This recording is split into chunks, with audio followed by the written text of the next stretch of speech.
कैसे अपने foundation course को इफेक्टिवली यूटिलाइज करें? सी फाउंडेशन कोर्स का मेरे को लगता है main purpose is to make you aware of the concepts mentally, पता होना चाहिए क्या है एटलीस्ट इन अंडरस्टैंडिंग टर्म्स में।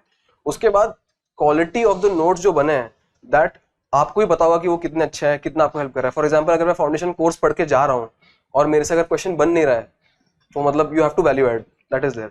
But foundation course notes will help you in terms of revising, क्योंकि you have some kind of familiarity, आपने class देखी है, आप जब पढ़ोगे आपको तुरंत याद आ जाएगा कि क्या कंसेप्ट था, इसके पीछे क्या है। तो in that sense it can help you, but you have to include these sources. इतने से तो काम नहीं चलेगा। Like for example NCERT also, just NCERT will not get you through, you have to go a step beyond, do some kind of reading. तो आप add करते रहो और एक जगह पे सब कुछ कलेक्ट कर लो, तब आपके पास एक ही नोट्स होगा, will be easier for you to revise, that's all. Just keep switching, be fluid with that aspect of going through the notes.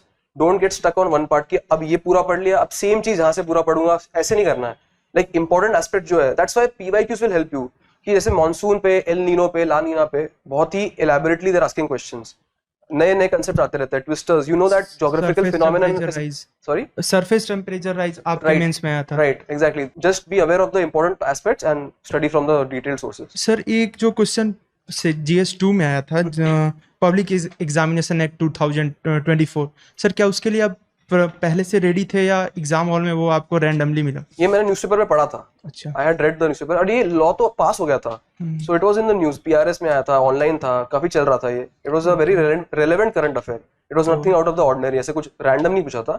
Like if you were giving that mains, even you would have known that factor. It is not something. Sir और जो mains specific topics हैं तो उनके लिए one pager जैसे आपने बताया कि बना लेना है, सर उसमें जो डेटा होता है, डेटा कहाँ से ऐड करेंगे? Data you can go online, Google से कर लो आप, या फिर जो हैंडआउट्स है उसमें अगर मिल रहा है डेटा तो वो उससे ऐड कर लेना। You can use AI for example to get your data. Data can come from many places. जैसे टॉपर कॉपी है, like I said, I didn't take the content पूरा का पूरा, बट कुछ कमिटी मिल गई, कुछ परसेंटेज ने लिख दिया कि, तो उठा लो उसको, यूज कर लेना। जैसे budget, economic survey of India वगैरह की जो समरीज होती हैं उसमें सबसे लेटेस्ट वाला डेटा मिल जाएगा आपको इकोनॉमी के ज्यादातर सेक्शंस के लिए।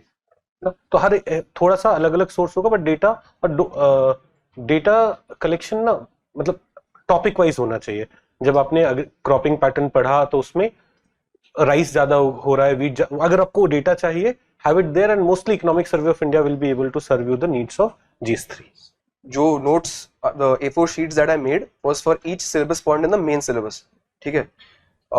1 or 2 A4 sheets max for each syllabus point, ठीक है। उसमें I tell you what was there in two sheets. Basically it was definition, ठीक है, 5 इंपॉर्टेंट पॉइंट्स कि why is it important, 5 challenges that we face in that. Basically, what type of questions do you get in mains? What are the challenges? What is the way forward? On those lines, think in terms of answer structuring. Those notes were made in form of question and answers. That will help you. The subject and the syllabus points are quite diverse. You won't find agriculture as it is in some book, and even if you find it, it will fall short of the content. So you have to go in depth thoda, you have to analyze the PYQs, what kind of questions they ask you in that sense, ठीक है।